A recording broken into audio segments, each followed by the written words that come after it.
Depois me contem, isso já passou pela sua cabeça? Você tem problemas com a sua identidade? Se eu perguntar pra você, quem é você? Qual seria a sua resposta? Deixa aqui na caixinha de pergunta pra gente ver que nível que você tá de autoconhecimento e de percepção da sua própria identidade. Porque uma pessoa sem identidade, ela tem dificuldade em identificar o seu propósito. E uma vida que não tem um propósito, ou seja, ela não tem um objetivo, ela não tem um porquê, ela não faz sentido. É a mesma coisa que um martelo sem prego. Não tem o porquê da existência dele. Então, uma vida que não tem um porquê de existir, lógico, logo, não deve existir. É por isso que essa ideação de tirar a própria vida nasce.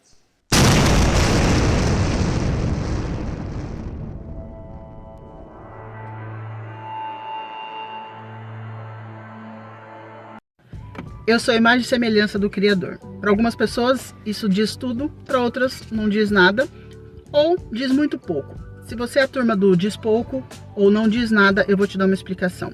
Quando eu digo que eu sou imagem e semelhança do meu Criador, eu preciso olhar para ele e entender a essência dele, quem ele é, o que ele faz. Porque se eu sou imagem e semelhança, logo sou muito parecida. Tenho atributos iguais ou muito semelhantes. E o meu Criador, ele é criativo, ele é contemplativo, ele desfruta daquilo que ele cria, ele...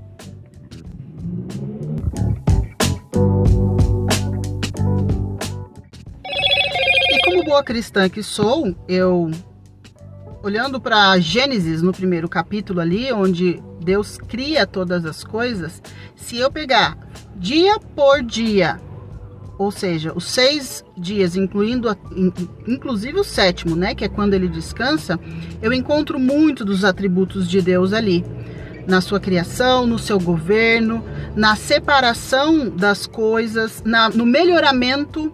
Então ele separa, por exemplo, a luz das trevas e chama isso de dia e noite. Então ele nomeia aquilo que ele faz.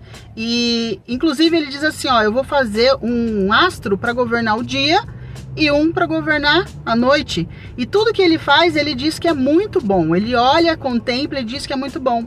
Então eu consigo olhar ali na criação todos os atributos de Deus.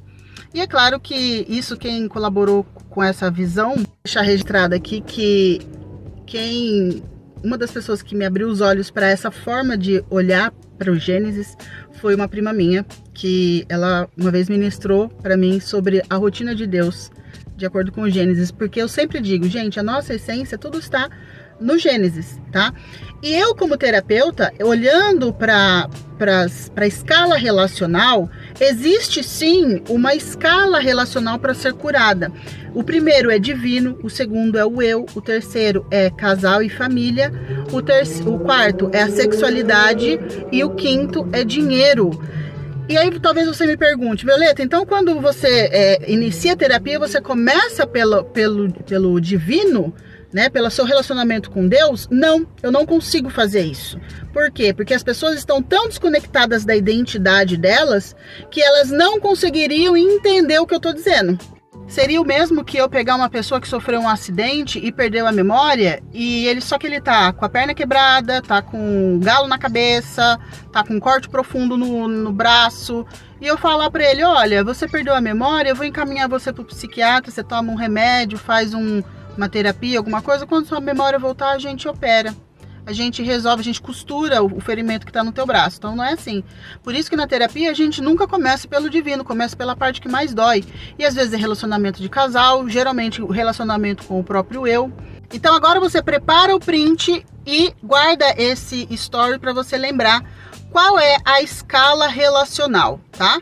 Então se você tiver problema com dinheiro, o seu problema sempre estará no andar de cima, no quesito de cima.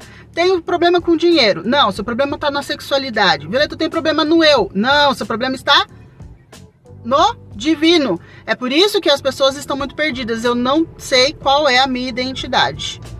Entendeu?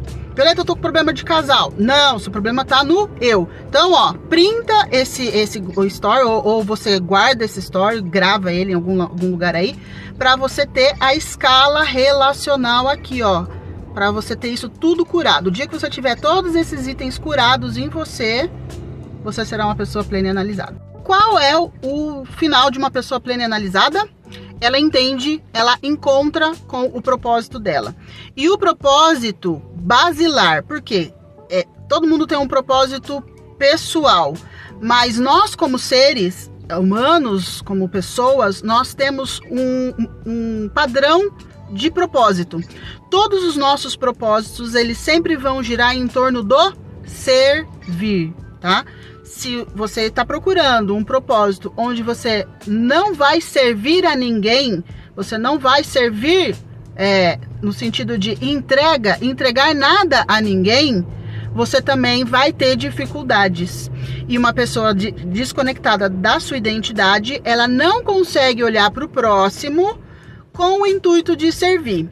E aí isso aqui dá uma puta de uma aula, tá? Se você quiser uma aula assim, ó, detalhada sobre isso, deixa aqui.